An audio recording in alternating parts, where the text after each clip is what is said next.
Baie-Comeau Drakkar. We'll find out who is going to take him on as Blake Murray and the Sudbury Wolves will take on the challenge of Félix Paré and the Victoriaville Tigres. I'm Reed Duthie, pleased to be joined by my broadcast partner, Brandon Scott.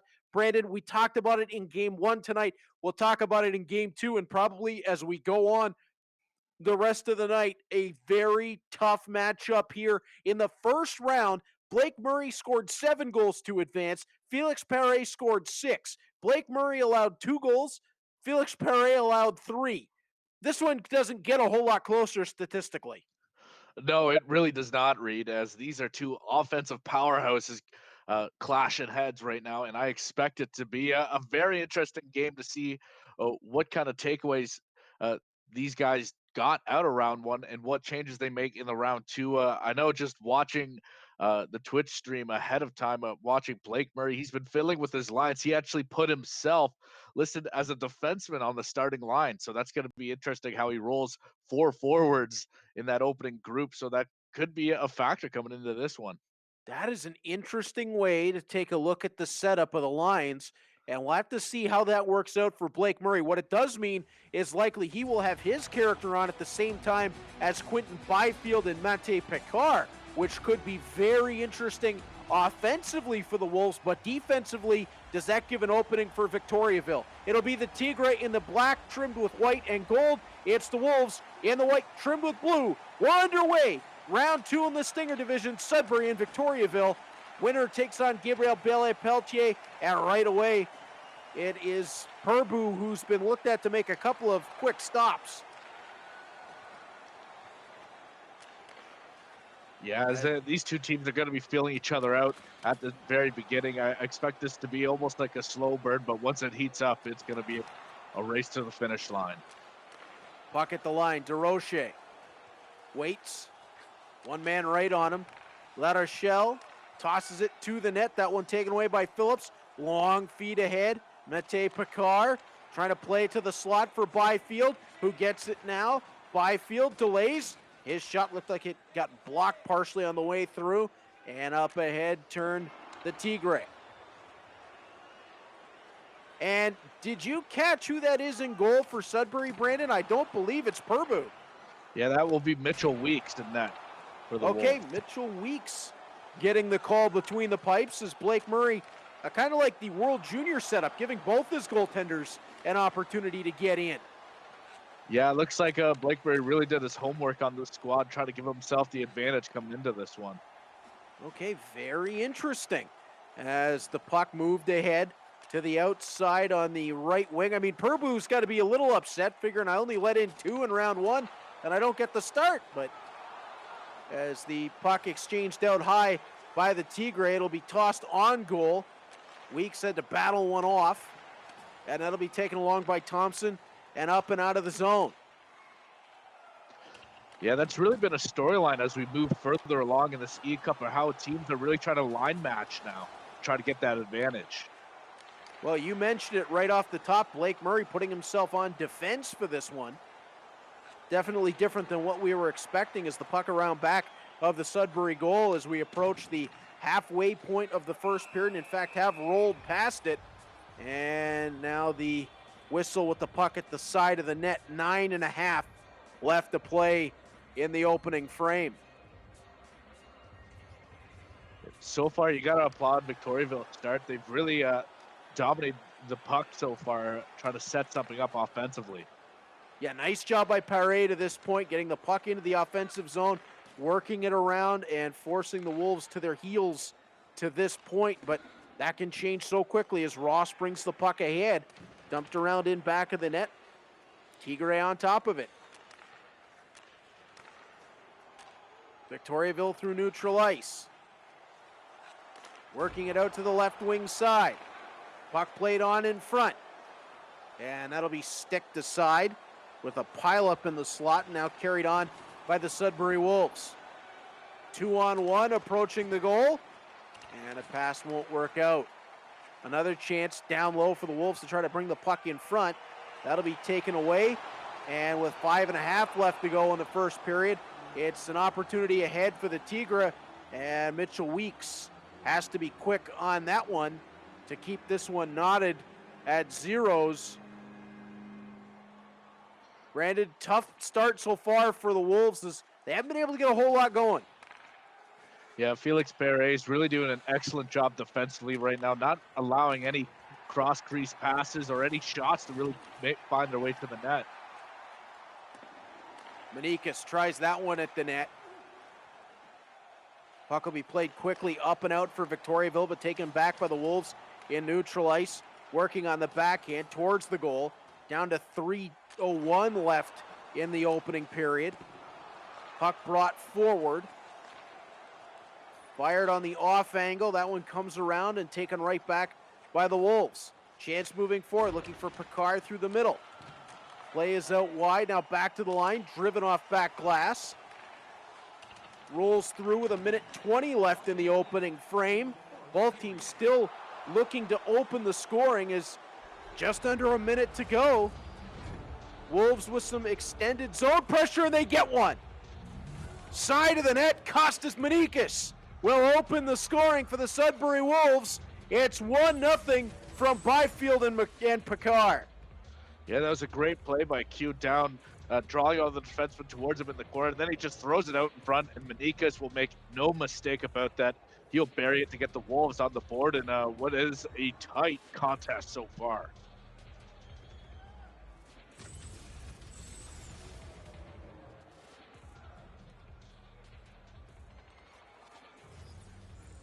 So 47.4 seconds left in the opening period, and the Sudbury Wolves have drawn first blood. As the puck played to the line but not out, La Rochelle kept that alive.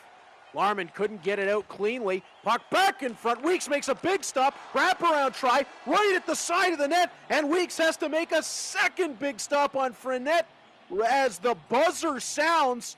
Oh, the Wolves goaltender pulled it out of the fire that time, Brandon. Yeah, exactly. You got to give credit to Victoriaville to not letting up at all as this period was in the dying seconds and just getting a couple of great opportunities right at the end. Thanks for tuning in to the Memorial eCup presented by Kia.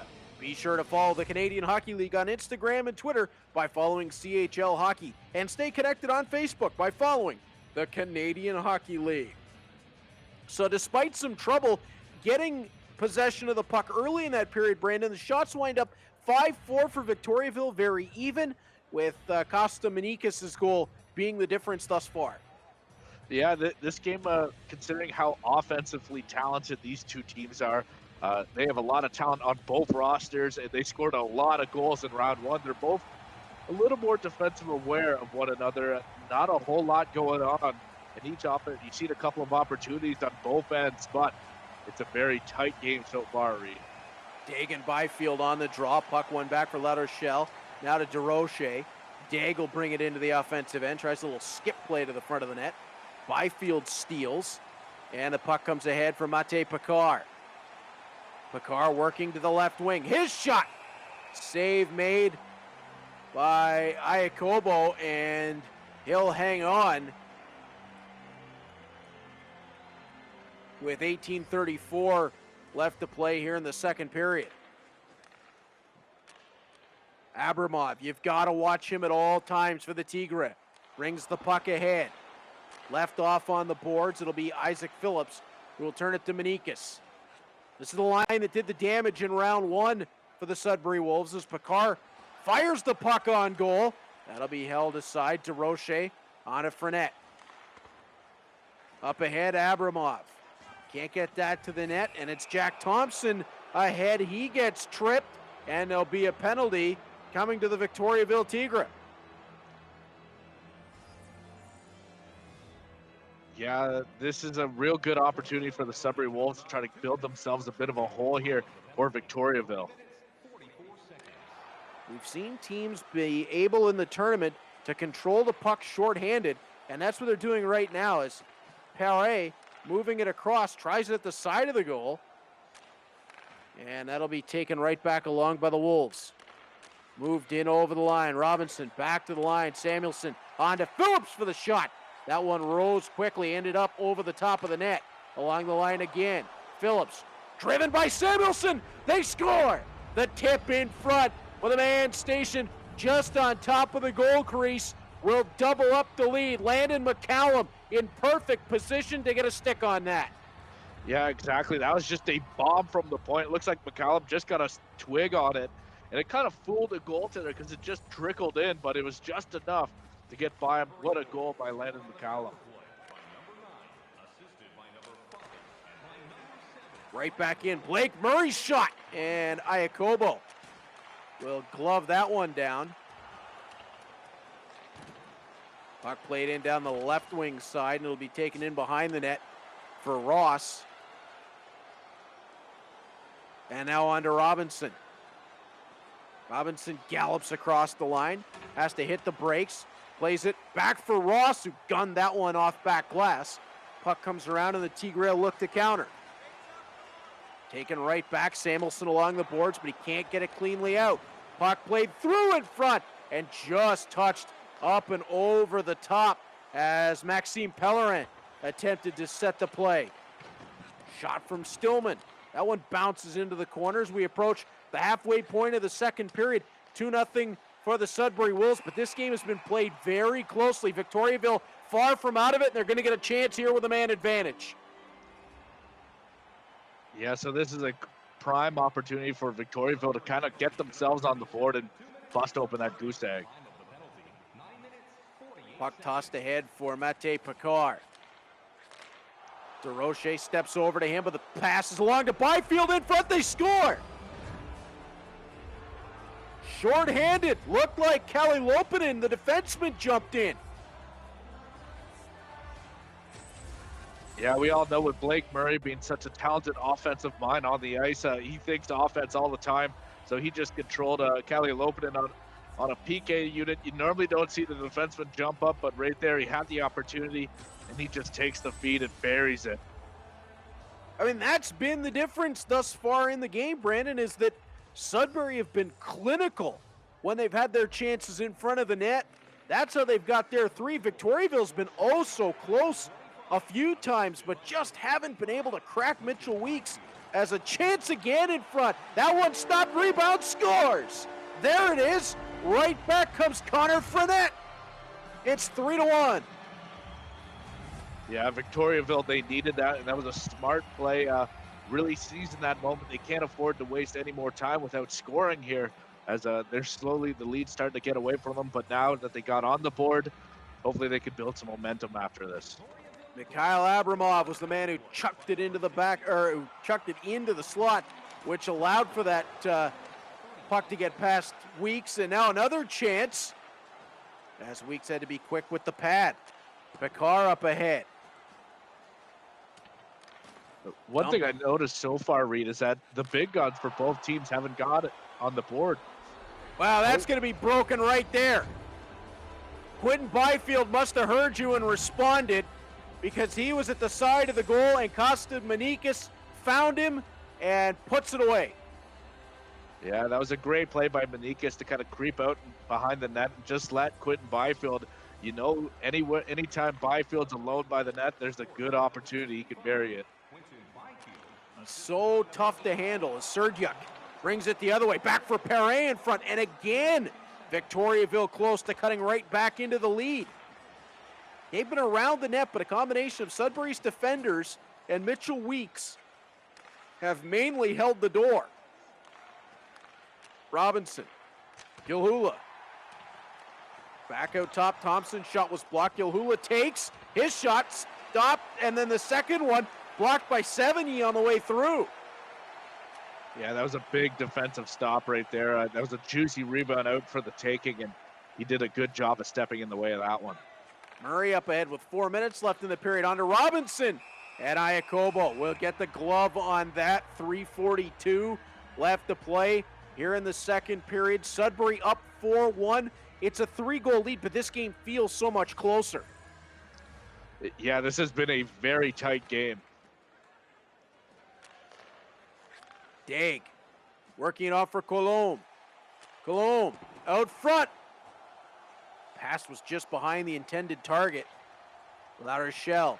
Along the line to Roche. DeRoche tried to bring that to the middle. And that's knocked loose. Manikis will get onto it.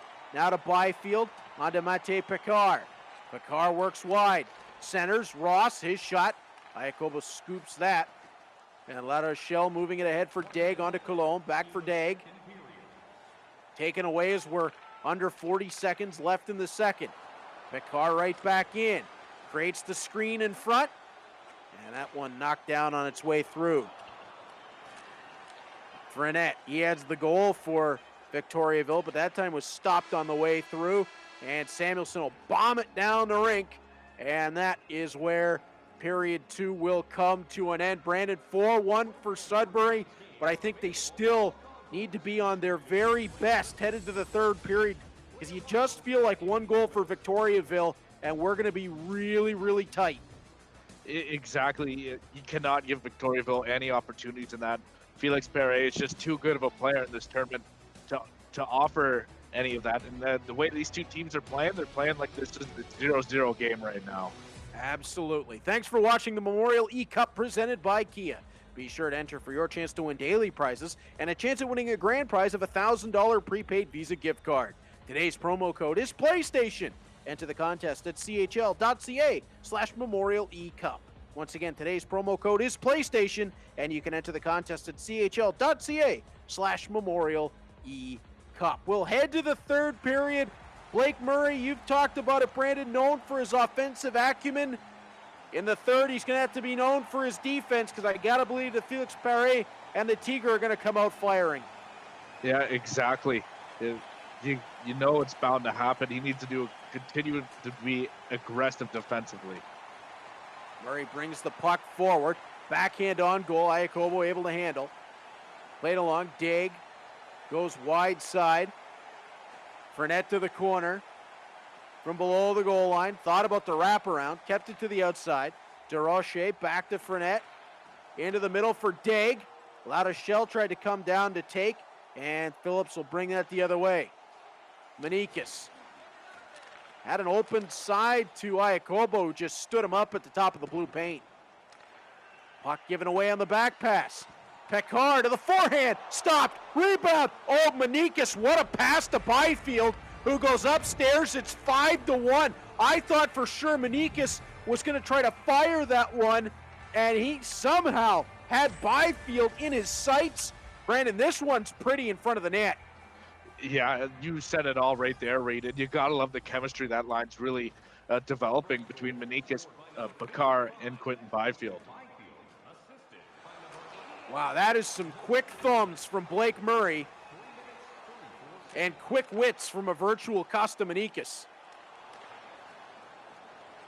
As Robinson brings it ahead now for Murray. Murray around the edge, his shot blocked on the way through. Victoriaville searching for one. Kalmakov. Back to Michaud. Michaud dances out the top. His shot in and out of the glove of Weeks. Back to the slot. That one wouldn't go. Michaud steps down. Puck trapped. 7E got it loose, but now Robinson's going to have a break chance. Robinson to the goal. To the forehand. Saved by Baie-Comeau. Serdyuk, the Russian import the other way. Hits the brakes, turns wide, tried to cut back out front. And that one blocked down by Liam Ross. Ross backs up 70 and tries it. Stillman to the corner to take. Laying it back through his own skates, now tries to come around the other side of the net. That'll be stolen away, but we approach the halfway point of the third period. Victoriaville needs some offense here. Puck will be carried up and out. McCollum cuts to the middle. That one's stolen away. Brandon, what does Paré need to do here? He needs to start getting shots on net. He's having a real difficult time beating through this decor right now. And Paré, he's a very smart guy. He could really get a good shot across with these guys on Victoriaville. He just needs to start firing the puck a little more. Turgeon, toe drag, tried to play that across. Had a nice 2-on-1 set up, but there was pressure from the backside that erased it. McCollum ahead, attacks two, turns wide, plays it back in front. Rebo couldn't get that one through to the net. 6.5 to go. Degagne works wide. to his forehand. Again, tried to bring it across in front, but a well-timed attack from Sorensen was able to stick it aside.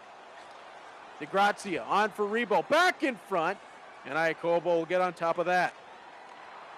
Dig wanted Fournette out of the zone. That's taken away by Thompson. Poked loose, Fournette ahead. It'll play up to himself, and Thompson with the sweep check. Larman, 2-on-2 up the rink, on to Manikis. Manikis happy to control to the outside. Thompson has it knocked down. La Rochelle laying it ahead. Larman back on to Grazia. Abramov can't get it loose. Manikis can't play it through the pile.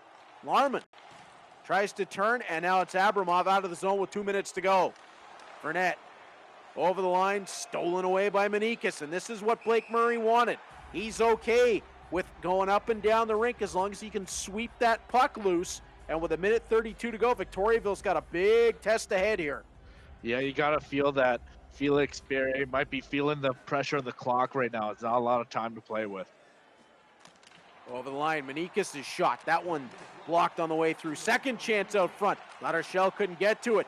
Picard's drive. That one stopped, but they get right back on it. Iacobo was able to get that one as he had to slide post to post. Some great work from the Victoriaville netminder as Sudbury swarming the Victoriaville goal.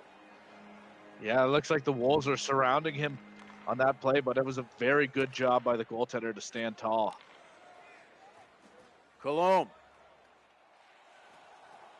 pulls the puck wide.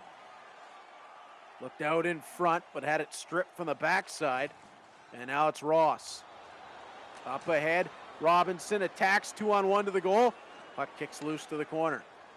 Through the feet, played along. Up ahead and down the rink. 25.5 seconds left to play in the third period. And it looks like the Sudbury Wolves are going to punch their ticket to round 3. Yeah, despite the scoreboard reading 5-1 right now, this game really felt like it was a lot closer than that, Reed. Oh, it absolutely did. I'm very surprised to see a 5-1 score when you consider the back and forth opportunities in the game. As Manikis will bring it ahead, just over 10 seconds to go. It'll be driven on, and they'll score one more. Quinton Byfield. He'll make it a 6-1 Sudbury lead from Picard and Manikis. I believe that's the hat trick for Byfield. You are correct on that one. I think Quinton Byfield's got to be leading this tournament in goals right now with 4 in the first game and now 3 in this game. That brings him to 7 total, as he just has a beautiful shot that just finds its way through the goaltender to solidify this win for the Wolves. And Kosta Manikis has really been a straw to stir the drink on that top line so far in the tournament. Yeah, Manikis himself has also had one hell of a tournament. That entire top line for the Wolves has looked deadly. Puck rolls to the boards, 2 seconds and 1 left to go. Puck taken away, but it will be Blake Murray and the Sudbury Wolves punching their ticket into round number 2, a 6-1 victory over Félix Paré and the Victoriaville Tigres. And we'll be right back as my broadcast partner Brandon Scott will be standing by with Blake Murray. Hello, Instagram. I'm on a mission and I won't stop. No destination, but it's worth a shot. You gotta let me go. You gotta let me go. You gotta let me go.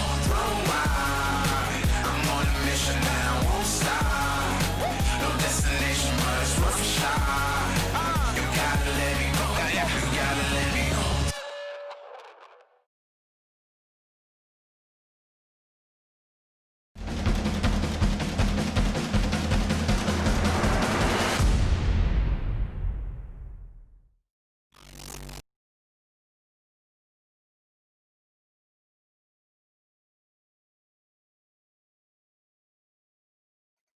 Welcome back to the Memorial eCup presented by Kia. 6-1 victory for the Sudbury Wolves, led by Blake Murray over the Victoriaville Tigres. He goes to the third round where he'll take on Gabriel Belle-Pelletier and the Baie-Comeau Drakkar. Blake Murray is standing by with my broadcast partner, Brandon Scott. Blake Murray, welcome to the broadcast. Congratulations on your convincing 6-1 victory. Did you think that this game would be that big of a blowout? No, definitely not. I was pretty worried coming in, I'm not going to lie. Even the first 10 minutes, I'd say I was pretty shaky, and then I really collected myself and found it there and started the second pretty solid, and then kind of took over from there. Now, we noticed you did a bit of a lineup change coming into this game. You switched up the goaltenders from Purbu to Mitchell Weeks. What was your thoughts into starting Weeks for this one? Yeah, well, Weeksy's 54 and Purbs is a 53. So I started Purbs in the first game, and he played pretty well, and Weeksy played well again today. So I don't know who I'm going to start in round 3, but it's going to be a toss-up. Yeah, that's going to be some tough coaching decisions for you, Blake. And also tell me about that top line of Quinton Byfield, Mete Picard, and Kosta Manikis. They seem to be clicking offensively right now. Yeah, it was more just Byfield and Picard last game. Manikis was zeros across the board, but he really found his game, and I think the full line was really clicking, like you said today. And again, Byfield's a dominant player in this game, and he kind of took over again today. Yeah, and you also outshot your opponent 25-9. Was that part of your offensive plan? Yeah, it was more defensive. I was just trying to play a good defensive game because I knew Victoriaville had a good offense. So, yeah, it was just more playing defense, and the offense just kind of came with the chances. So how did you prepare any game notes coming into this matchup of how do you want to play? I've just been playing ESHL with my buddies back home, Cube. So yeah, just been playing that, and then my days off. So yeah. And tell me, how are you going to prepare for the next round after this? Yeah, well, I didn't even see who won the first one. I'll check to see that, and then I'll just probably play with the boys again throughout till the next game, and then dial it in for the next one. Awesome. Thank you, Blake, for joining me on the broadcast. And again, congratulations on your victory. All right. Thanks, Brandon. Brandon, the first matchup in round 3 in the Stinger division has been decided, and it is a humdinger as Gabriel Belle-Pelletier and the Acadie Bathurst, the Baie-Comeau Drakkar will be taking on Blake Murray and the Sudbury Wolves. That is a game that I think needs to be circled. I mean, you can kind of say that for everything that we're going to see in the third round, but I really think that's one that you got to put a circle around, put a pin in it. That one is going to be exciting because that's two guys who have really put their nose out in the Stinger division to say, hey, we really want to take this one. Yeah, exactly. The Stinger division, I've nicknamed it the division of death here because all the opponents are just so good. And I really feel like that matchup is going to be a doozy, or as you would say, white knuckle hockey. Yeah, I think that's white knuckle hockey right from the drop of the puck. As we move along here tonight, the Stinger division continues. We're going to set up our second third round matchup. Coming up next, you're going to see the Acadie Bathurst Titans, led by Dylan Champagne, taking on the Kitchener Rangers, led by Graham Dickerson. That one, again, another one of those. It is so tough to pick, and you're not going to have to worry about trying to pick a winner. You'll see who it is when we return to the Memorial eCup, presented by Kia. Hello, Instagram. I'm on a mission and I won't stop. No destination, but it's worth a shot. You gotta let me go. You gotta let me go. You gotta let me go. Run wild. I'm on a mission and I won't stop. No destination, but it's worth a shot. You gotta let me go. You gotta let me go.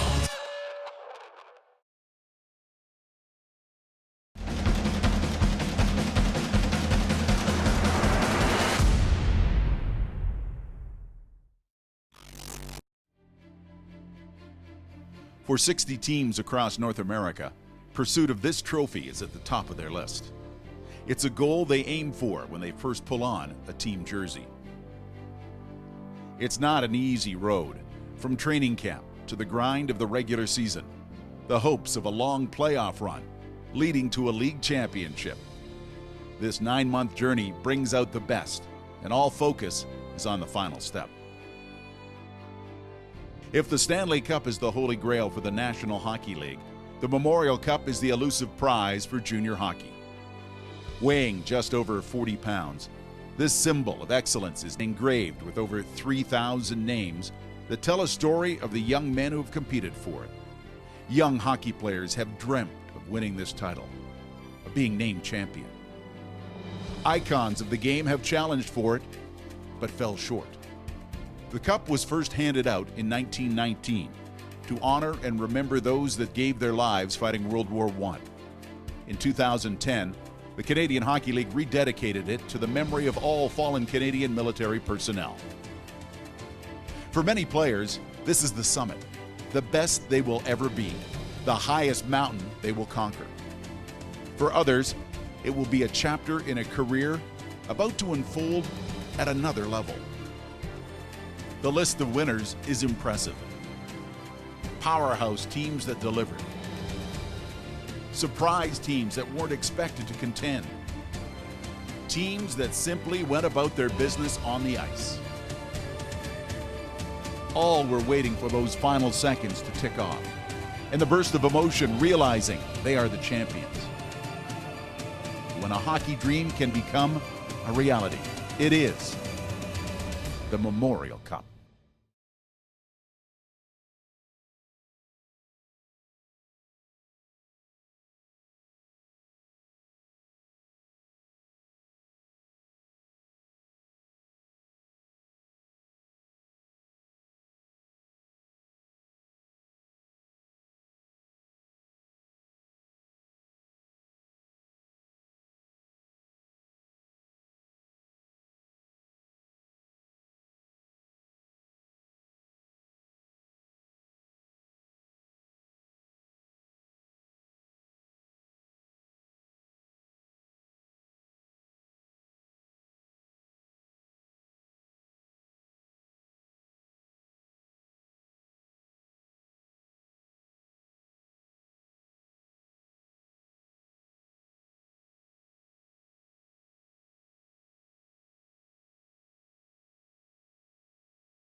Hello, Instagram.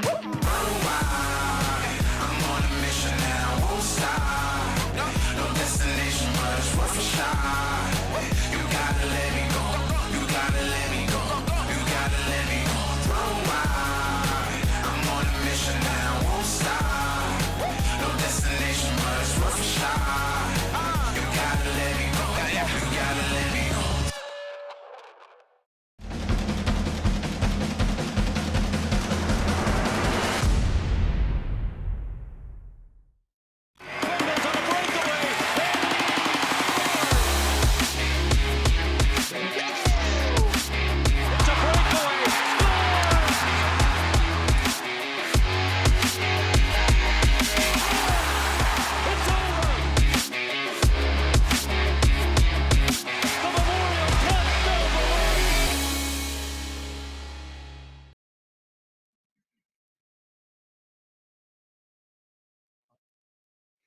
Welcome to the Memorial eCup presented by Kia. We roll on in the Stinger division. Two teams have already punched their ticket into the third round. It will be the Baie-Comeau Drakkar squaring off with the Sudbury Wolves. But for the second matchup in the division in round 3, we begin here. The Kitchener Rangers taking on the Acadie Bathurst Titans. It's Reed Duffy, pleased to be joined by my broadcast partner, Brandon Scott. And Brandon, it's Graham Dickerson for the Rangers. It's Dylan Champagne for the Titans. Two players who had very successful round ones. Dickerson won 6-2.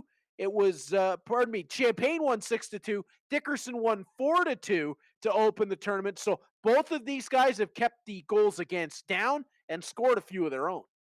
Yeah, it's almost like the same storyline as our last game, as these are two offensive powerhouses who tend to lock things down in their own zone very well. I'm very intrigued to see who's going to walk out of this game with the victory. Lots of great players on both of these rosters. It could come down to whoever's going to make the most mistakes. So you really got to limit those opportunities. Now, if you're joining us for the first time, statistically in the video game itself, you'd see that the Kitchener Rangers do have some numbers advantages in terms of offense and defense ahead of the Acadie Bathurst Titans. As we've already learned in this tournament, you can package those up and toss them out the window. Because once the puck gets dropped, none of that has mattered to this point, Brandon. No siree. It's all about whoever has the faster thumbs and the quicker mindset. And we'll find that out in just moments. As the Rangers, wearing the whites, trimmed with the blue and red. It is the Titans in the red, trimmed with the white and gold. And one of the great things about this tournament is we get to see all of the different jerseys from across the Canadian Hockey League. And boy, the CHL really has some sweet uniforms. As Liam Howell. I have to give the Quebec Major Junior League a little bit of credit here. I didn't know too many uniforms coming into this tournament. They have some sharp-looking ones. They certainly do. Puck into the corner. Of course, the Kitchener Rangers, those classic. I wouldn't ask them to change anything. As Howell moves his way ahead, tries to cut to the middle. And that puck stolen and played along by Desgagnés. Played to the high slot. Nice steal there as Vukojevic on to Dickerson. Dickerson across the offensive line, pulls back, finds Howell for the short shot, and that one cut off by Sabralia. Howell on the backboard, stolen away, Larkin onto Marcotti. Félix Antoine Marcotti in front, and that one rolls through the crowd. Sabrango to Saren Noel. Puck knocked loose by Marcotti, and now McKinney along to McCormick. Knocked loose by Pinelli. Goes back safely to his own defenseman, McPherson. That puck was jumped on, though, in neutral ice, and a chance ahead for the Titans. Coming off the backboards. It's twirled out high for McKinney. McKinney will step down for the line. Wanted it below the goal line, but that's swept away by Donovan Sabrango, and it's turned right back. Titans carry on. Damiani steals, tries it, and that one wide of the net. Puck held on to along the sideboards by Petizian. He's jammed by a pair, but keeps it going. Vlad around the back, spins loose, played it off of a skate, and that'll be Chisholm the other direction. On to MacArthur, end to end we go as we pass the midway point of period number 1. And Brandon, these two teams seem happy to exchange chances. Yeah, exactly. These are two very strong teams that they know how to move the puck very well, and that's what it's going to come down to. Back across the line, the Titans working the right wing side. Looking for a lane to the front. Puck played low. MacArthur spins. Looks out high. Gaudet. Playing it back for MacArthur, and that one poked loose right at the side of the net by Jacob Ingham. Puck carried along by Fishman. On to McDonald. McDonald's shot off the blocker. Around back the net. Tried to center it. And somehow that got in.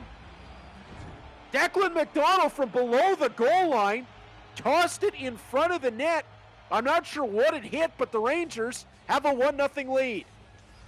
Yeah, I'm a little unsure what happened on that play read, but Kitchener's going to take that one, as that was they got a lucky bounce ended up their way. That could be a factor come at the end final scoreboard. Fishman and Jackeye will pick up the helpers on that one as McDonald, a bank shot. I think you got to call that in billiards if you want to try it. As Gaudet along to Rumsey. Back to Gaudet.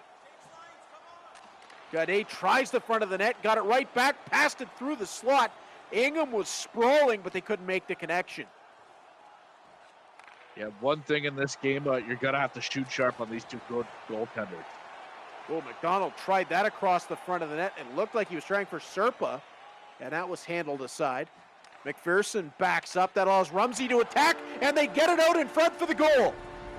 Beautiful setup by the Acadie Bathurst Titans. It came back across the ice, and it's Dylan Champagne himself. The man controlling the team, put it on his back, and he'll pick up the goal. This one, I do know how that went in. That was some beautiful passing by the Titans, with Dylan Champagne being the final person to nail it in, as that was just a beautiful goal. Way to see your teammates getting open and executing the play properly. From the right point to the left wing to the right post. That is some great passing across the ice to make that work. Titon trying to play it out high. Bourget to McCormick. That one into a leg. It'll be knocked down and on to Morelis. Morelis across the Acadie Bathurst line. Tosses it on Sobralia's goal. He'll handle that one out. McCormick on to Bourget to Dubé. Dubé escapes one. Under 10 seconds to go in the period. He smoked back glass. That might have left a dent. Puck back out front. And it just rolled to the goal line. Ingham dove out on top of it. I'm not sure if it would have beat the buzzer, but oh my, was that close for the Titans. They nearly took a 2-1 lead at the death. Yeah, you have to think if there's maybe an extra 10 seconds in that period, they could have buried that one. What an opening frame that was. Thanks for tuning in to the Memorial eCup presented by Kia. Be sure to follow the Canadian Hockey League on Instagram and Twitter by following CHL Hockey, and stay connected on Facebook by following the Canadian Hockey League. How's your entertainment value in period one of this matchup? The Rangers and the Titans, like in a heavyweight boxing fight, going haymaker for haymaker up and down the rink. Brandon, these two teams are putting on a show. Yeah, exactly. That's exactly what you expected coming into this matchup with these two high-quality teams in this tournament. Both of them do a great job of moving the puck around and getting shots on net. But you have to say, out of that period, even though it's a tie game, you got to think that the ice may be tilting a little bit in favor of the Titans on that one, who had just under 5 minutes of time on attack. Well, I think right at the end, too, that last shift was really something for the Titans as McCormick brings it in over the line looking for Marcotti. And that'll be swept loose by Vukovic. Liam Howell trying to drive, puts the shoulder down, forced to the outside, swings it back to the line. Vukovic is there. Couldn't hold it onside. Nice check made. Everyone has to tag up. And Howell back in. Howell spins high, tried to feed the front. Huckins there to pick that away. Played out the boards. Marcotti through one. Has a man driving. Back across in front. Ingham had to dive out to get on top of it. Morelis tried to work wide on Howell. That wouldn't go. And back up ahead the Titans. Marcotti tried the front of the net. That gets deflected. And it's Howell once more. Approaching 5 minutes gone in the second period. And the game style hasn't changed here, Brandon. They're still going end to end. Yeah, exactly. You would almost say this is white knuckle hockey, Reed. We're getting pretty close as Chisholm spins back, bigger, up across the line, works wide. And that'll be taken on by Howell. And there is our first power play of the game. It's going to be a trip on the Titans in a pileup of players at the top of the slot. Liam Howell hit the deck. Yeah, with a game so tight like this one, Reed, you got to think that special teams has got to be a factor in this one. The Kitchener Rangers, they need to take advantage of this opportunity and bury one while they have the man advantage.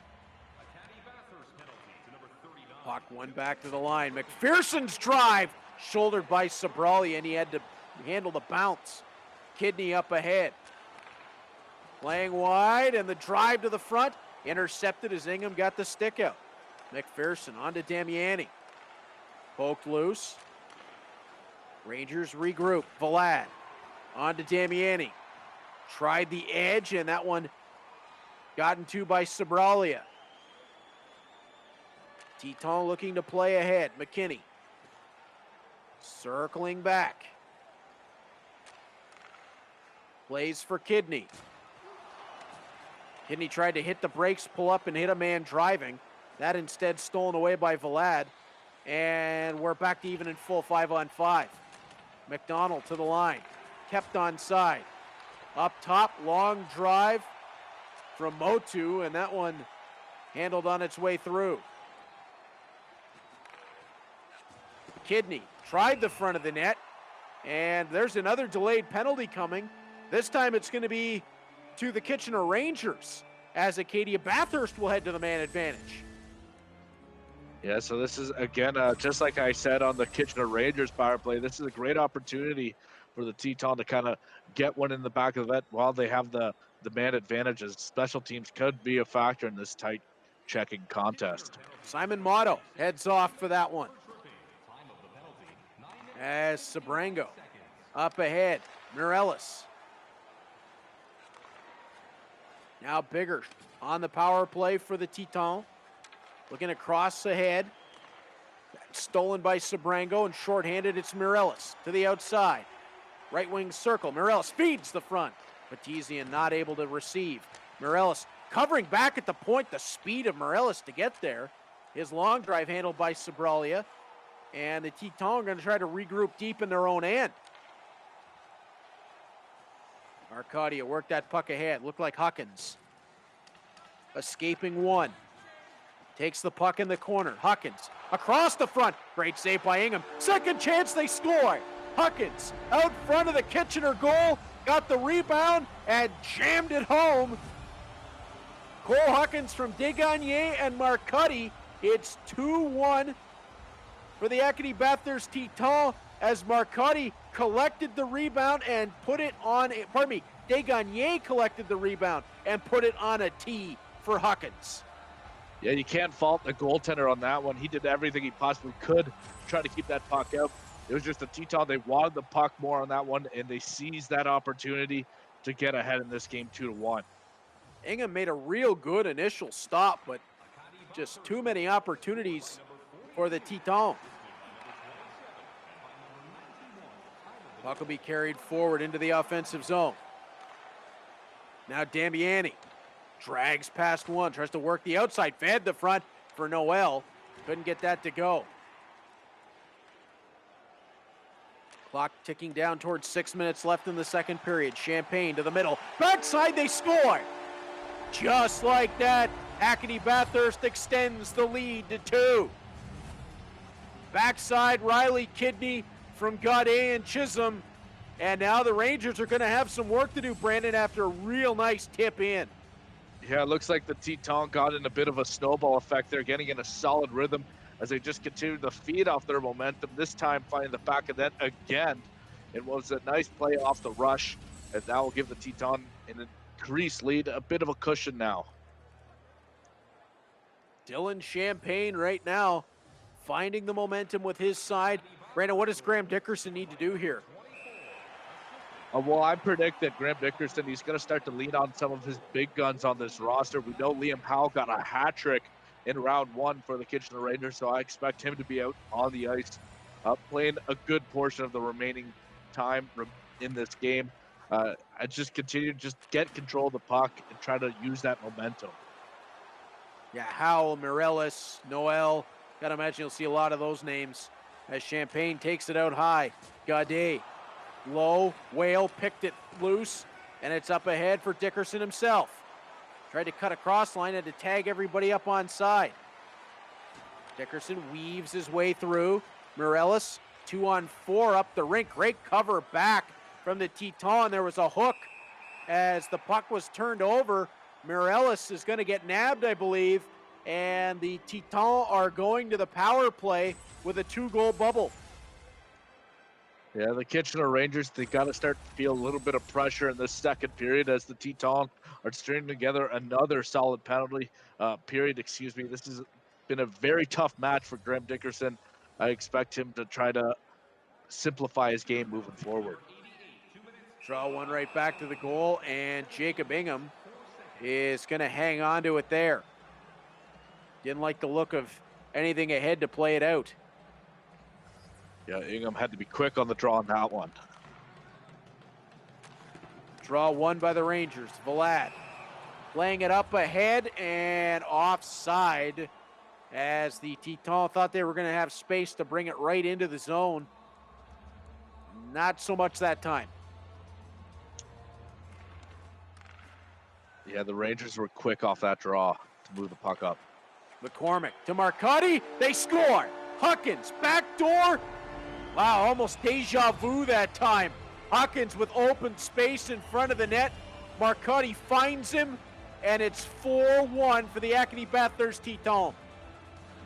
Yeah, Dylan Champagne controlling the Teton right now. He really carved up the defense on that play. Just wasting little time, moving the puck up quickly towards the goaltender, and he will make no mistake about that. That was a very solid goal. And now a little bit of breathing room for Dylan Champagne moving forward in this game. Just great work by Champagne to craft that, as you were talking about, Brandon. When he gets the puck to Marcotti, slows it down. Marcotti drives a little bit, just opens that window for Huckins, and it's 4-1. And that's a pair for Cole Huckins in the game. Larkin quickly up ahead. Degagne to the middle of the ice. Huckins back in front. Wanted to play provider that time instead of goal scorer. Puck will be tossed down the ice, and it's icing against the Rangers with 55 seconds left in the second period. Graham Dickerson not out of this, but he's got some work ahead of him. He needs one quick, either late here in the second or early in the third to get himself back going again. Yeah, exactly. As the time nears an end in the second period, that's going to be something he's got to feel the pressure for as the clock, it moves quickly in this tournament. And that becomes the enemy of the Kitchener Rangers as the puck tossed to the backboards and a dump down the rink to end period number 2. Brandon, the Tetons capitalized on momentum in that second period. They got 3 of them to make this a 4-1 game through 40. Yeah, Dylan Champagne has really been finding his groove as this game went along, and that really shows on the scoreboard right now. Thanks for watching the Memorial eCup presented by Kia. Be sure to enter for your chance to win daily prizes and a chance at winning a grand prize of a $1,000 prepaid Visa gift card. Today's promo code is PlayStation. Enter the contest at chl.ca/Memorial eCup. Once again, today's promo code is PlayStation, and you can enter the contest at chl.ca/Memorial eCup. So the bracket in the Stinger division, the second matchup in the third round is still open. Graham Dickerson needs at least 3 in the third period to make the comeback and have a shot at it, because right now Dylan Champagne, he's got his toes inside that door frame. Exactly, but Dylan Champagne, he shouldn't be putting his feet up just so yet. As me and you both know, goals come fast and furious in this tournament, and he cannot lay back whatsoever in the third period if he thinks he's going to walk out of here with a victory already. It's far from over just yet. A quick goal from the Kitchener Rangers would change the complexion of this game as it comes to the end. As Howell gets it along for Morelis. Morelis to the end boards. Has a look up. Couldn't find Sabrango, who was waiting for it there, but he steals it back. Now Dickerson shot, and Sabralia read that well. Puck played on ahead. Tetons, anytime they can spend and control the puck is time well spent for Dylan Champagne as Huckins around the back of the net. Turns it to the point. Walking to the middle of the ice on the backhand. Swinging away from pressure. Degagne out top. Can't get it loose there. And Liam Howell steals. Howell to the goal. Tries the backhand. Saved by Sabralia. That was big. Yeah, sometimes you need your goaltender to give you a lift when needed, and that he did his role right there. Puck all the way around the back of the Kitchener goal, now played out high, evading checks around the side, and finally it'll be bumped loose, and it's Pinelli with a chance up ahead. Pinelli has the puck swept off his stick, as McCormick will take. McCormick has it poked loose. Damiani trying to get away from Huckins' pressure. He was just able to get enough of him. Teton bring the puck back in. Huckins run into by Vukojevic. We approach 8 minutes gone in the third period. Pinelli looking to drive through the crowd. Couldn't get the puck to Noel. 3-on-2 up the rink with Noel tracking back. Motto can't track his man down. Puck deflected on the way through. Kidney tried it for the line. Pinelli steps in front. Won't find it there. MacArthur all over it. He'll control up top. Stepping in now from the left point. Out front, Ingham had to make a quick stop. And Pinelli will take it to safety behind his own goal. But Brandon, we're down to 10 minutes left. Yeah, not a lot of time to play with if you're the Kitchener Rangers. He needs to get going on this scoreboard right now. But first things first, he needs to control the puck. McCormick to the slot. Turns back. Chisholm on the backhand. Wanted Kidney. That rolled loose. Kidney will get it right back. Spins away from one. Spins away from two. Puck to the line in McKinney. Dragging the puck. MacArthur around a checker. To the front of the net. They score. Oh, the puck control as if it was on a string for the Acadie Bathurst Teton. Dylan Champagne has this game in the palm of his hand right now as Logan Chisholm bangs this one in. What was once a hill is now a mountain for the Kitchener Rangers that they need to climb with not a lot of time remaining in this one. As the Teton, you got to applaud their efforts on this goal. Just no quit on the puck. Wins the puck battle along the boards and brings it out in front. Quick little shovel pass, back of the net it goes. And you said it well, Brandon. What once was a hill is now a mountain as the Kitchener Rangers need 4 in the next 7:20, or it'll be the Teton who move on in the third round. Golden Whale looking to get something going here.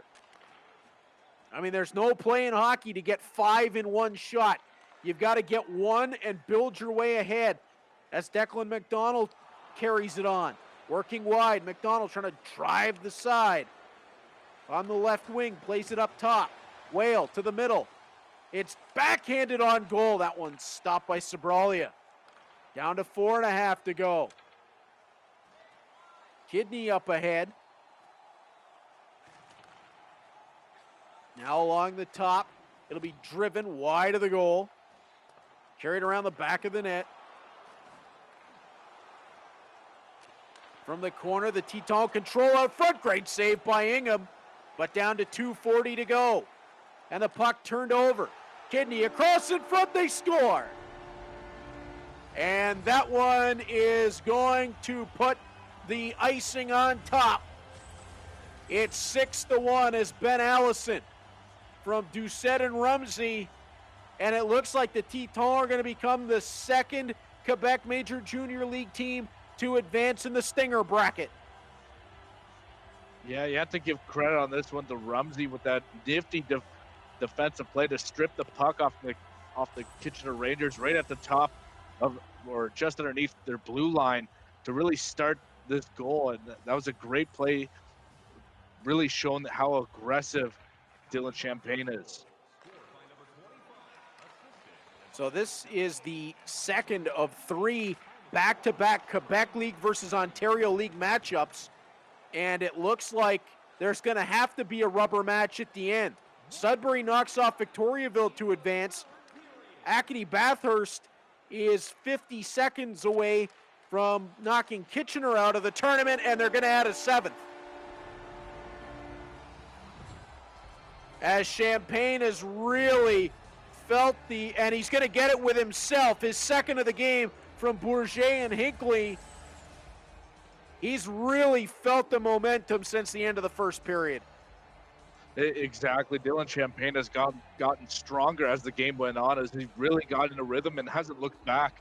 And I would hate to be a red light bulb in this one, as he might need to get changed at the end of this game with the way the Teton are playing.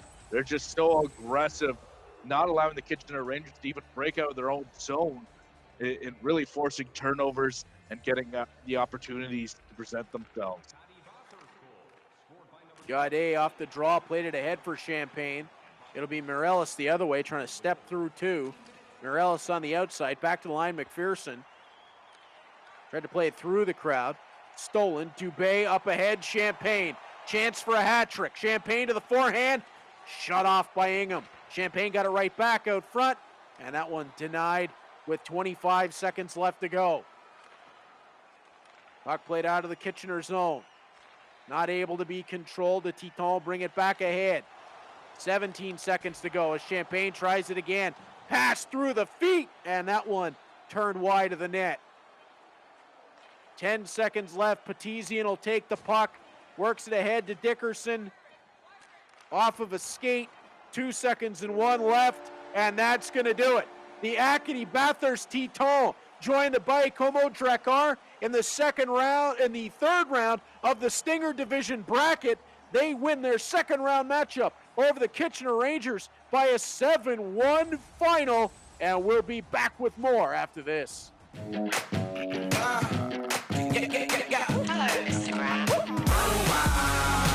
I'm on a mission and I won't stop. No destination, but it's worth a shot.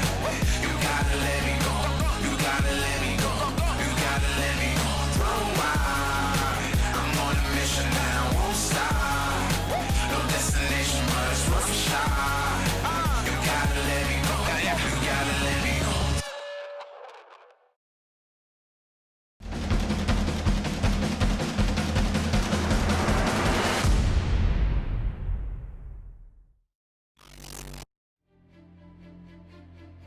For 60 teams across North America, pursuit of this trophy is at the top of their list. It's a goal they aim for when they first pull on a team jersey. It's not an easy road, from training camp to the grind of the regular season, the hopes of a long playoff run leading to a league championship. This 9-month journey brings out the best, and all focus is on the final step. If the Stanley Cup is the holy grail for the National Hockey League, the Memorial Cup is the elusive prize for junior hockey. Weighing just over 40 pounds, this symbol of excellence is engraved with over 3,000 names that tell a story of the young men who have competed for it. Young hockey players have dreamt of winning this title, of being named champion. Icons of the game have challenged for it, but fell short. The cup was first handed out in 1919 to honor and remember those that gave their lives fighting World War I. In 2010, the Canadian Hockey League rededicated it to the memory of all fallen Canadian military personnel. For many players, this is the summit, the best they will ever be, the highest mountain they will conquer. For others, it will be a chapter in a career about to unfold at another level. The list of winners is impressive. Powerhouse teams that delivered. Surprise teams that weren't expected to contend. Teams that simply went about their business on the ice. All were waiting for those final seconds to tick off, and the burst of emotion realizing they are the champions. When a hockey dream can become a reality, it is the Memorial Cup. Welcome back to the Memorial eCup presented by Kia. The Acadie Bathurst Titans punched their ticket into round 3 in the Stinger Division. And Brandon, what a performance from Dylan Champagne. 2 with himself, 2 with Cole Huckins. It was a tough Kitchener Rangers team that played a really good first period. But once the Titans and Champagne got momentum, they never relinquished it. Yeah, exactly. It was almost like a snowball effect. The more goals he got on the scoreboard there, it looked like Dylan Champagne really increased just how well he was playing as he was moving the puck very well. He was super aggressive on the Kitchener Rangers defense. Didn't really allow him too many opportunities to even break out of his own zone, which was a key factor on some of the goals as it was a turnover inside the Rangers defensive zone that led to a Teton goal. Now, is this a trend that you've noticed as well in round 2. The teams that have had success have been very tough on the opposition defense, getting sticks in passing lanes, forcing them to double back, not allowing easy breakouts. It seems like there is a trend here. Yeah, exactly. That's a key to success in this game and in this tournament, even as you need to be very aggressive. You can't allow the other team to move up quickly and with ease throughout the zone because the competition is just too good in this tournament.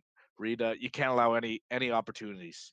So the Acadie Bathurst Teton move on, and now a bit of, well, we're having fun here with this tournament. And a bit more fun is if you look at the way the schedule broke down tonight, 3 games between the Ontario Hockey League and the Quebec Major Junior Hockey League. The first one, the Sudbury Wolves beat the Victoriaville Tigres to move on to take on Baie-Comeau in the 3rd round.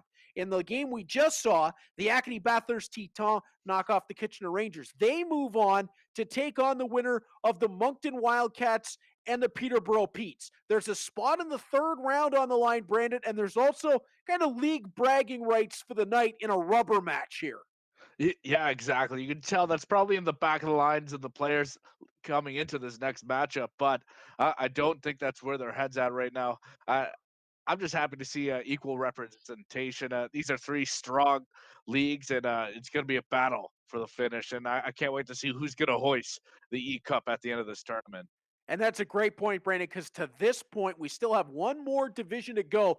That'll be decided on Thursday. But right now, there's at least 2 teams from each of the 3 leagues in the CHL that have advanced to the 3rd round. And when we come back, we're going to decide that final spot in the Stinger division.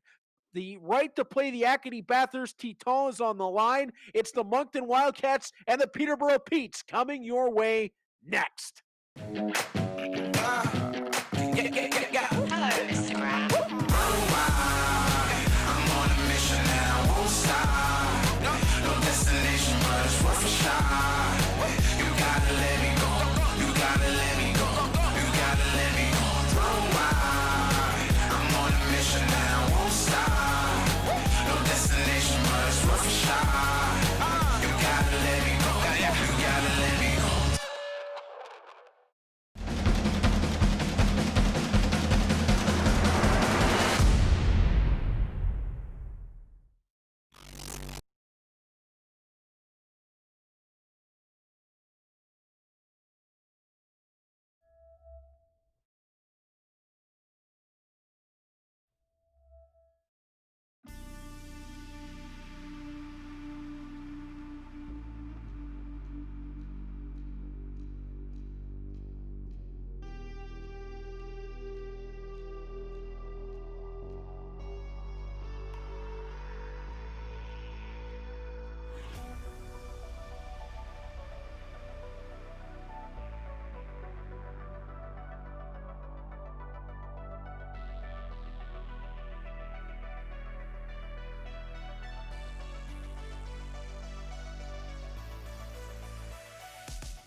Hello,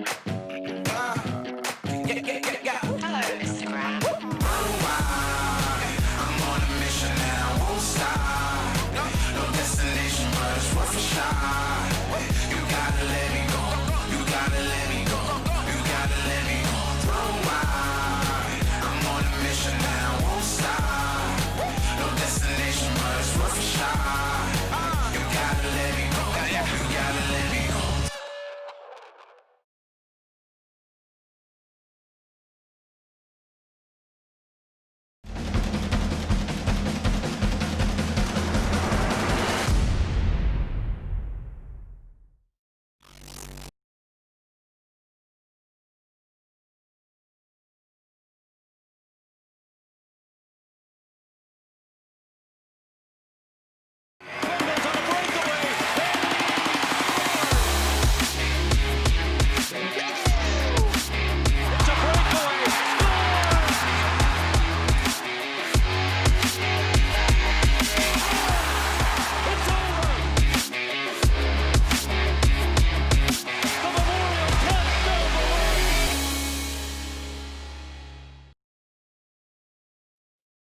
Welcome to the Memorial eCup presented by Kia.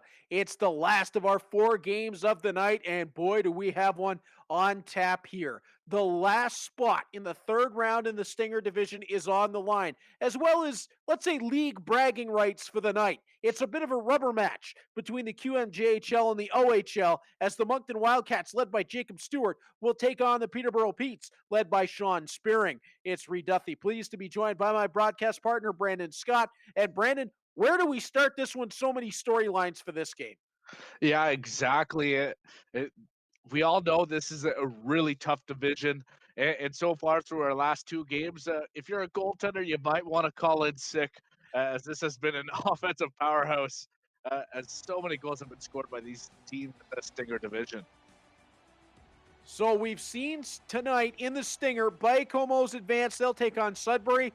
Acadie Bathurst, led by Dylan Champagne, awaiting the winner of this one. Moncton in the reds, trimmed with the blue and white. Peterborough in the whites, trimmed with maroon. We're underway as Khovanov will bring the puck ahead, and he's tripped down, so it's going to be an early man advantage for the Moncton Wildcats. Just 53 seconds in, they'll go to the power play. Yeah, if you're the Wildcats, this is the perfect opportunity to start this game on the right foot with a power play marker. Fortier on the draw. It's one back, and Paquette will take on to Mason McTavish. McTavish circles, try to get that onto Akil Thomas, and does. Cut to the middle of the ice, taken by Paquette.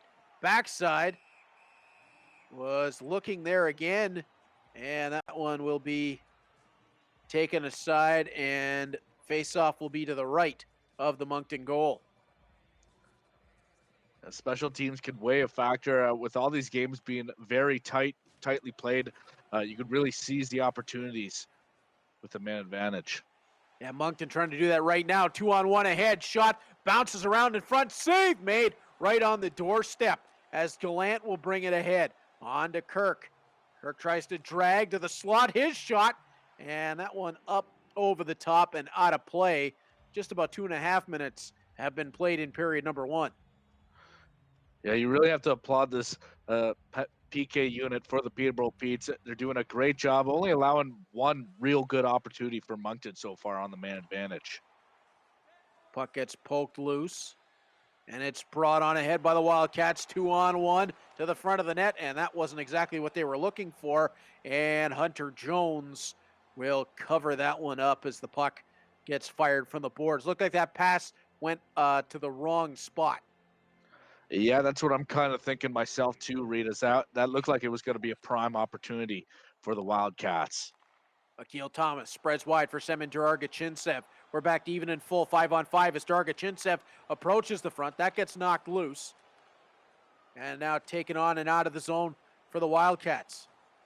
Dargachintsev jumps back on top of it. Circles high. Waits to step through the crowd. Pulls loose, puck to the front. Knocked aside there. And now picked right back up by the Wildcats. Great job to get it loose. Puck is gunned just wide of the net. Not able to be trapped in onside. Taken back into the Moncton zone, but turned over to Akil Thomas, who tossed it back down to his own goaltender. Jones wasn't ready for that. Hovanov can't get to it. And that'll be carried on and out by the Petes. Out in front of the goal. Great stop on a short 2-on-1. Sort of developed out of nowhere. Yeah, that was a very fast play by the Petes there. Neely had an opportunity to beat the Wildcats defense. Hovanov brings it into the slot. That one fired up off back glass, and it's Guriev ahead.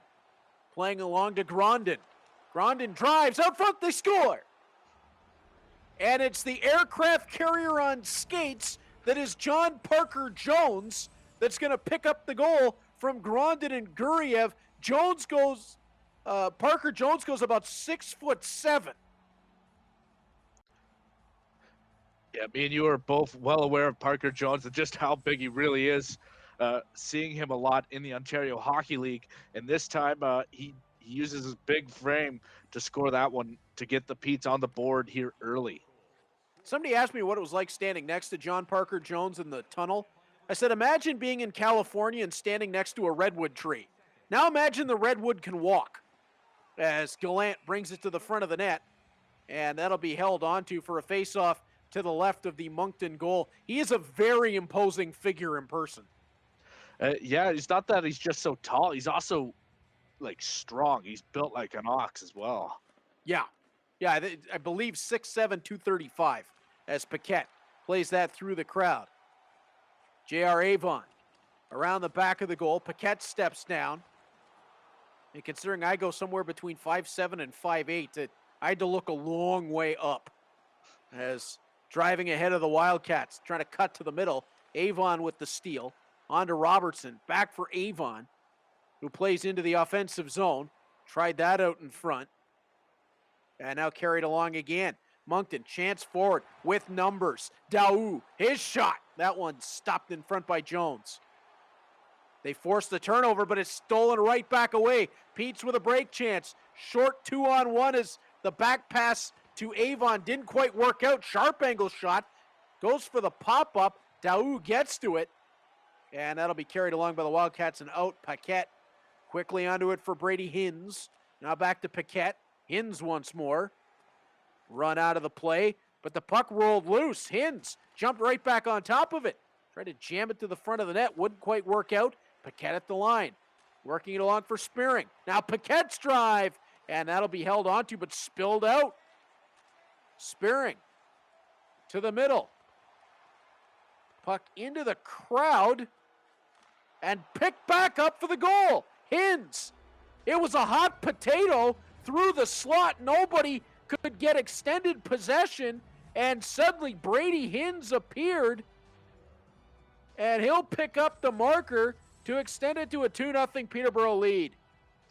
Yeah, it looked like no one really wanted that puck there except for Brady Hins, who took advantage of that, and he'll bury that to give the Petes a 2-0 lead now.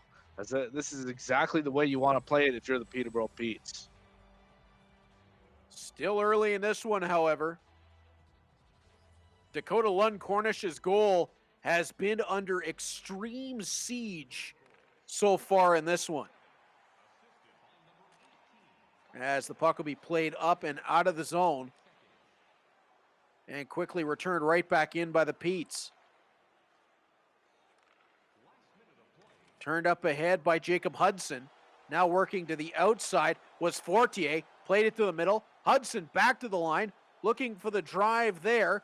And that one will be turned aside and away for the Peterborough Petes to attack with. Up to the slot. That won't go. Touched along. And taking it ahead is Nicholas Pavon. And that is where the first period is going to come to a halt with the Peterborough Petes holding a 2-0 lead. Thanks for tuning in to the Memorial eCup presented by Kia. Be sure to follow the Canadian Hockey League on Instagram and Twitter by following CHL Hockey, and stay connected on Facebook by following the Canadian Hockey League. Through 20 minutes, 2-0 for Sean Spearing and the Peterborough Petes. Brandon, they had the advantage in that opening frame, but it's a long way to go just yet. The Wildcats still with a lot of life.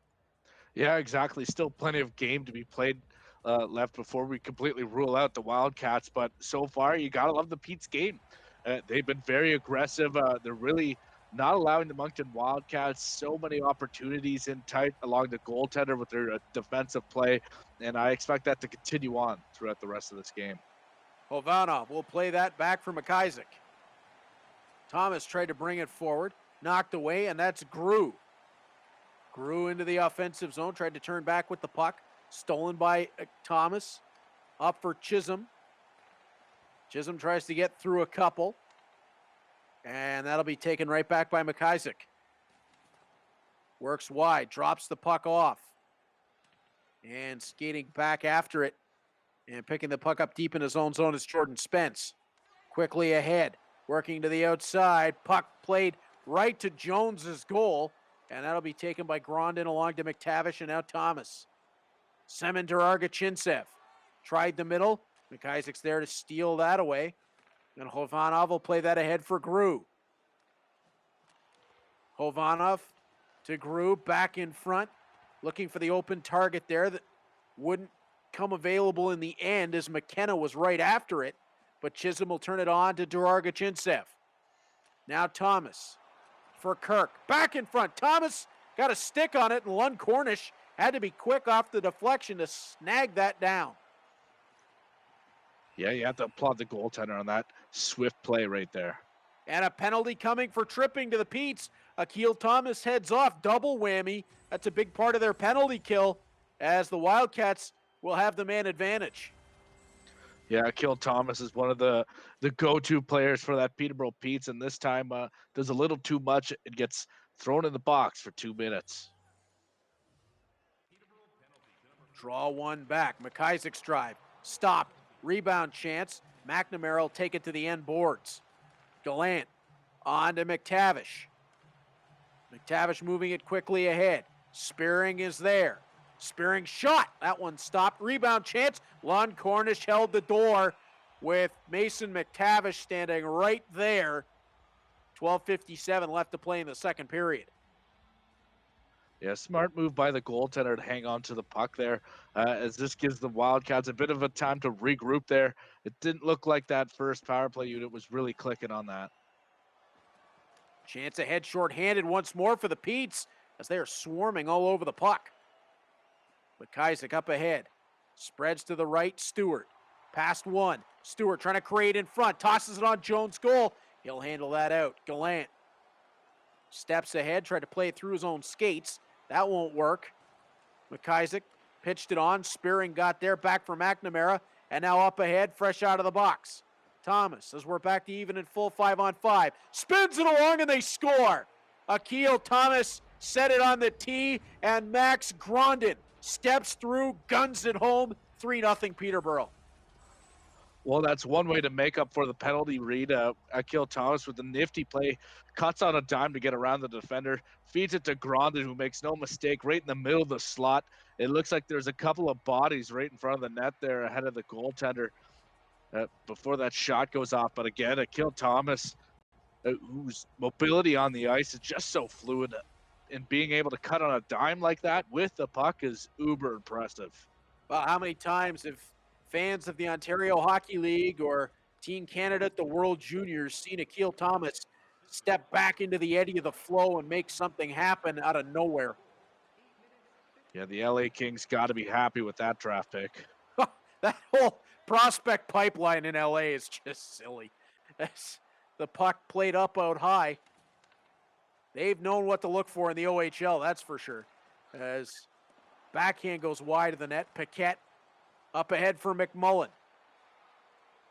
Puck intercepted. It'll be brought right back forward. Left wing side, played out front of the net. Turned aside. Jones had to stick it loose with Forche on the doorstep. And now that'll be carried ahead by Parker Jones. Stripped away. Forche works ahead. Quickly caught, but turns away from the pressure. However, Paquette steals it right back, and it's out of the zone. 6:40 left to go in the second period. Moncton starting to get a bit more of a push, moving the puck ahead. And that time they don't allow a clean entry for the Petes. Puck taken around the back of their own goal and moved ahead in the direction of Pavin, who puts the brakes on, fed that back in front, won't go. And now carried right back out and right back towards the goal. Save made by Lund Cornish. And he'll hang on for the whistle and the faceoff that'll come to his right. Yeah, one of my favorite stories of how they got there is Philip Daou on the Moncton Wildcats. He's from Innisville, Ontario, just outside of Barrie. He got cut from a couple of OHL camps before finding his groove in Moncton on a free agency tryout. That's happened a few times, the guys from Ontario going to Quebec. It seems to work out as the pass in front for McTavish there is taken away by Lund Cornish, and now working their way back ahead. Drive to the front of the net, looking to center the puck. Very nearly had Jacob Stewart in front of the net. Gallant the other way. Picks up Hins. Back in front, scores. Hins opened up the lane, and Zach Gallant, the captain of the Petes, will make it 4-0. Yeah, one thing the Petes have done a marvelous job in this game is just their play in the offensive zone, moving around with the puck, trying to get open, drawing the defenders closer towards him, and then just a shimmy pass to the wide open man, and that seems to be working for them.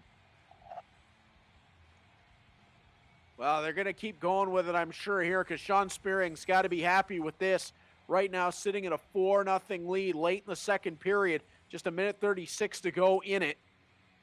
Hins and Jones, the goaltender, draw the assists. And that hill has become a mountain, as you said earlier, Brandon. And a delayed penalty now coming. Whoa! As Jones had to be careful there. Puck was played back by the Petes into their own zone and nearly to an open net. Penalty coming to the Wildcats. They'll get possession with 4.5 to go in the second period. It's a tripping call.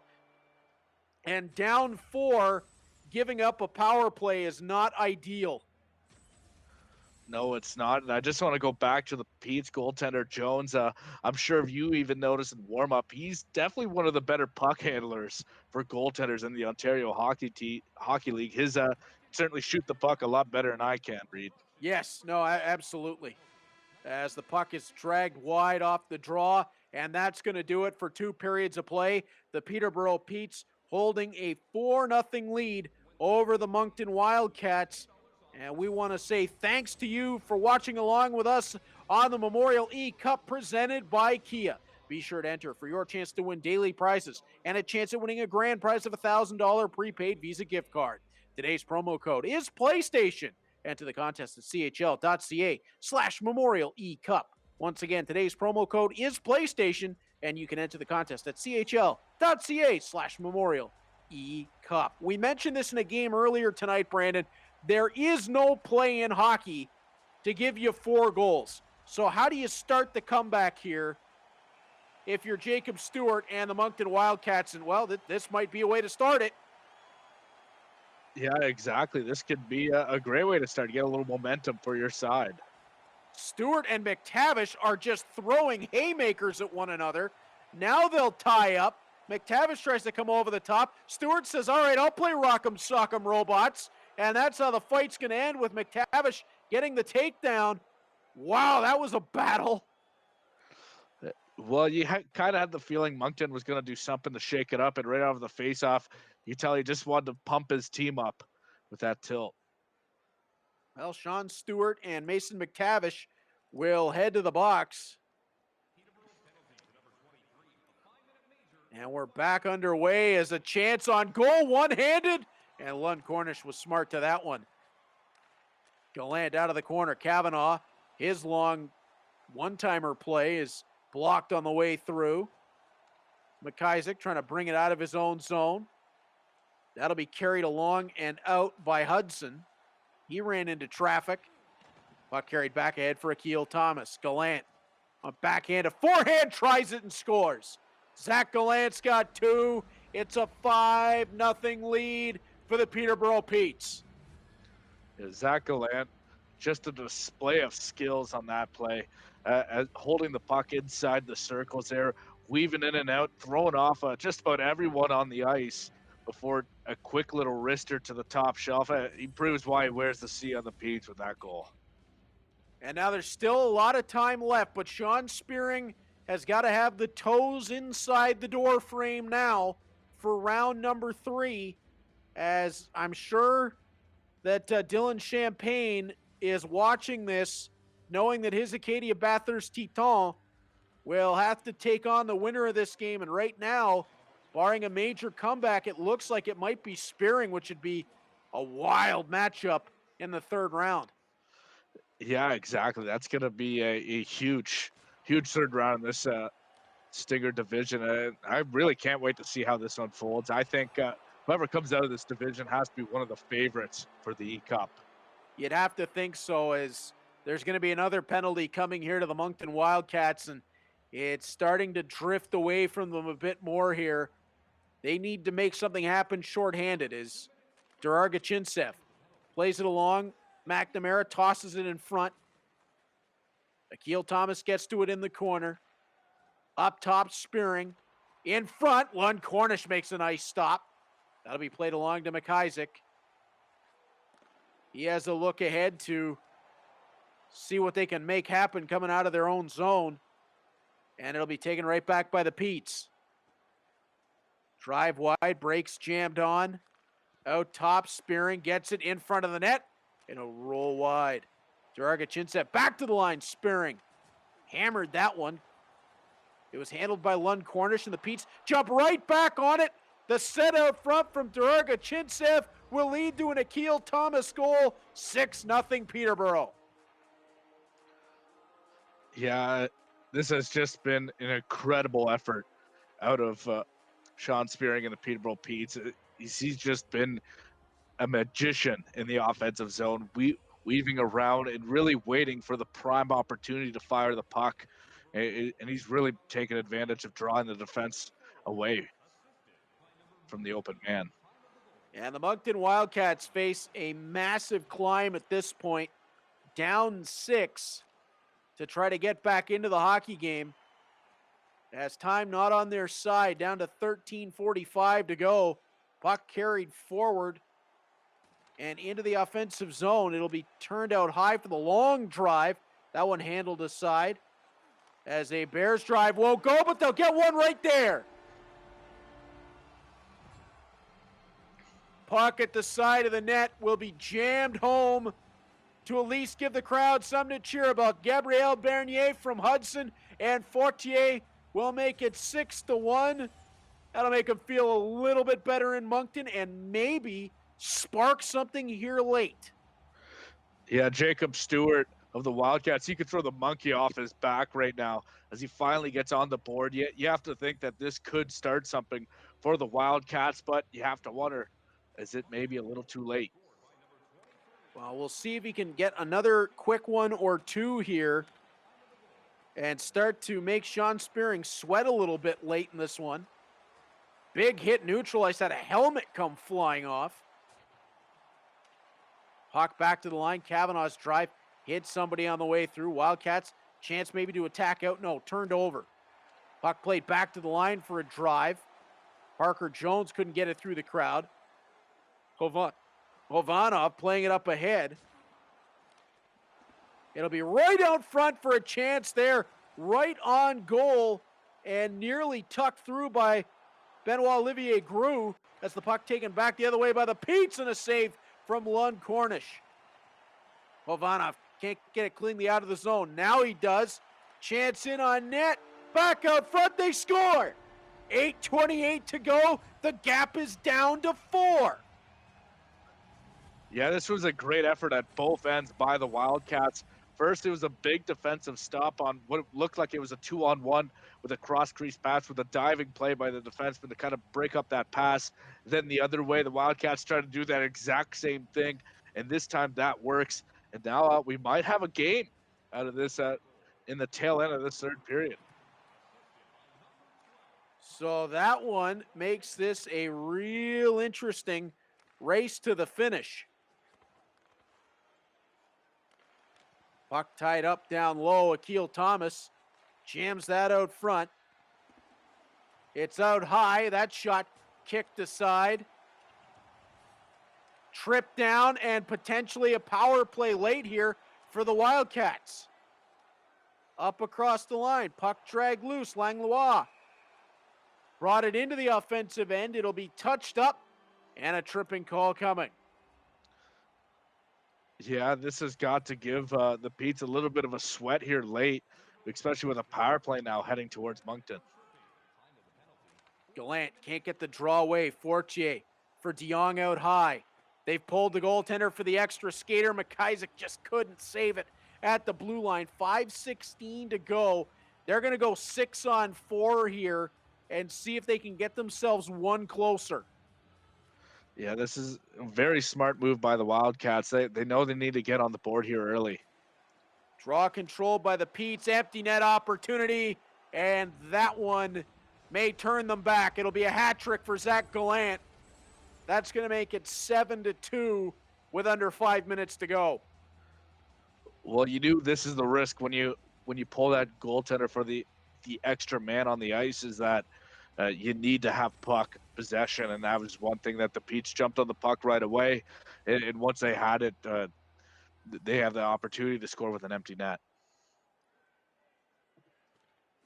So Gallant with the unassisted goal into the empty net. And it looks now like it's academic from here as Lund Cornish will play this one on. We'll see if Moncton can make this one a little bit closer, as they definitely gave Sean Spearing something to think about there.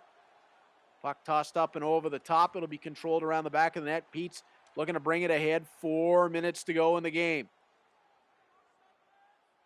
Peterborough trying to become the second Ontario Hockey League team to advance tonight. This will be dumped back into the corner. And played right back on in by Fortier. Out front, they score.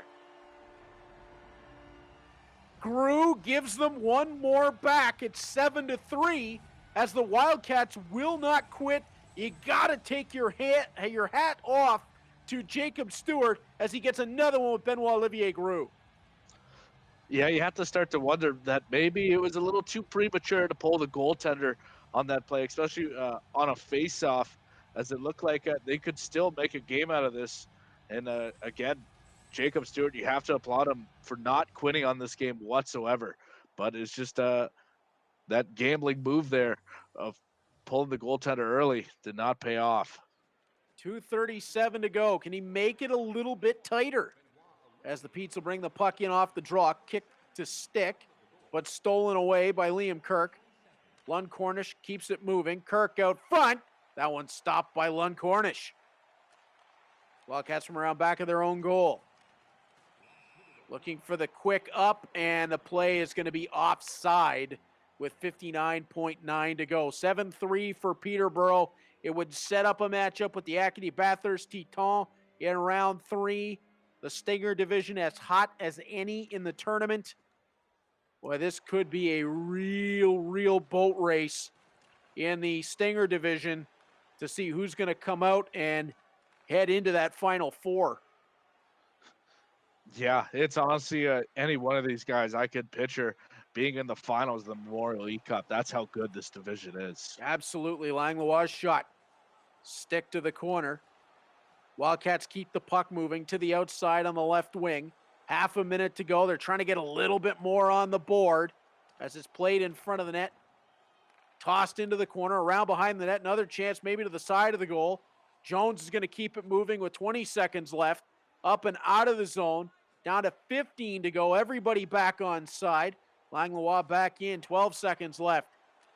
He gets bumped off the puck. Catches a skate. Drive from the line. Won't get through the crowd. 5 seconds to go as the Petes approach the line. Parker Jones in. One last shot on Lund Cornish, and that's going to do it. The Peterborough Petes, piloted by Sean Spearing, will head to the third round for a date with Dylan Champagne and the Acadie Bathurst Titans. The Stinger division for round 3 is now set. And when we come back, my broadcast partner Brandon Scott will be standing by with Peterborough Sean Spearing. Hello, Instagram. I'm on a mission and I won't stop. No destination, but it's worth a shot. You gotta let me go. You gotta let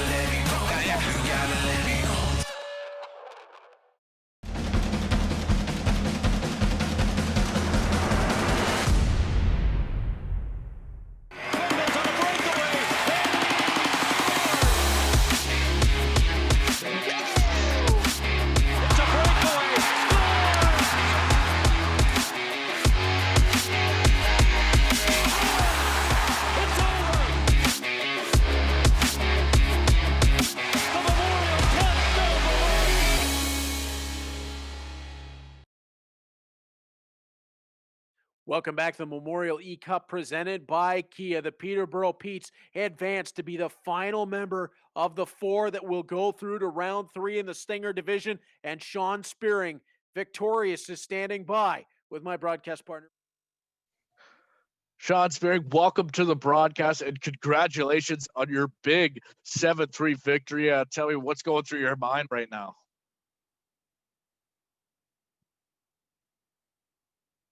Zach? Zach, hello?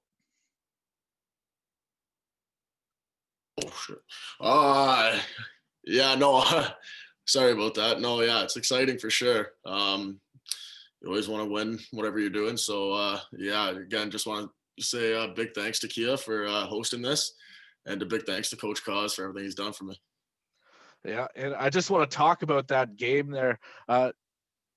Through the first 2 periods, you were up 4-0, and then that last period, it's almost like a completely different game. Where Moncton scored 3 goals, you scored 3 goals. What exactly happened in that last period? I'm not sure. I don't know. Maybe we both got too loose there. I don't know. But yeah, it's just a good game. And one player you had a lot of success with in this game is the captain of the Pete, Zach Allen. He scored 3 goals in this one. Tell me, what was it like using it? Were you guys just clicking? Yeah, for sure. He's a pretty good player, pretty good guy. So when you can score with that guy, it's always nice. And how well did you prepare coming into this matchup, Sean? You know, I wouldn't say I prepared too much. I came in to have fun for sure. Obviously it's nice getting the win, and looking forward to the next one. Yeah, and this division that you're in is a division full of tough competitors. How much homework do you think you're going to do coming into that next game? Yeah, you know, now that we're getting into the later rounds, I might have to watch video with Coach Cause a bit more. So, yeah, for sure, I'll be more prepared for the next couple games. How much of a factor is just having a coach specializing in this game, Sean? Yeah, no, Coach Cause is a big help to everyone. As you can see, the Pete's posted the video today. All my teammates are reaching out to him. They want help. So it's definitely nice having him in my corner. Is there any piece of advice did the coach tell you coming into this matchup? You know what? Last game I didn't get off to a hot start, and this game I did. That was his main focus for this one. Exactly. Anyways, Sean, thank you again for joining me on the broadcast, and congratulations on your victory. Thank you. Well, Brandon, we are through the Stinger division. We know the final 4 in that one. It's going to be the Baie-Comeau Drakkar against the Sudbury Wolves, Acadie Bathurst Titan against the Peterborough Petes. That is going to be a really, really tough division to get out of. Yeah, exactly. Like we've been saying all night long, Reed, this division is just phenomenal. Any one of these guys you could see being in the final, so it's definitely going to be a tough one, and I can't wait to see how it plays out. But one more thing I want to mention, just the Moncton Wildcats, Jacob Stewart, just no quit in that game. You know how easy being down 4-0 coming to the third period, it's so easy to just kind of roll over and call it quits, but he did not lead up. He did not give up anything in that third. He actually walked out in that third period. It was tied. It was tied 3-3 in that. So yeah, it was a great attempt at a comeback there for Jacob Stewart. He showed a ton of heart and a ton of skill late in the game. It just shows how tough this Stinger division is. If he'd gotten off to a better start, who knows what we'd be talking about right now. But what else really stood out to you from tonight's action? It's just Sean Spearing. He's uber aggressive throughout the game, and of course he has that coach. And if you haven't seen that video, check out the Peterborough Petes online. It'll definitely give you a hoot. But just being able to have that coach to kind of give you advice throughout the game is definitely going to do a lot. And that worked for Sean Spearing. He knew he had to come out hot out of the gates, and that's exactly what he did. And that Pete's team, so much talent on that roster for him to play with. All right, the next round of the Stinger division is down. We've got one more division to decide. We're going to do that on Thursday night. It's the Celtos division. It'll see Rimouski and St. John at 6:15, Lethbridge and Flint at 6:50, Moose Jaw and the Oil Kings from Edmonton at 7:25, and the Ottawa 67s and Erie Otters square off at 8 o'clock. That's going to be another tough one to come out of. And Brandon, I think we're going to have a whole lot more fun on Thursday. Yeah, exactly. This tournament has just been phenomenal to watch, and I can't wait to see what else is in store. Well, for my broadcast partner, Brandon Scott, and everybody who made this broadcast possible, I'm Reed Duthie. The Memorial eCup will roll on Thursday night. The Celtos division will be on the line, and then from there, we get it down to round 3. It's only going to get better and faster from here. You're not going to want to miss a second. Yeah, yeah, yeah.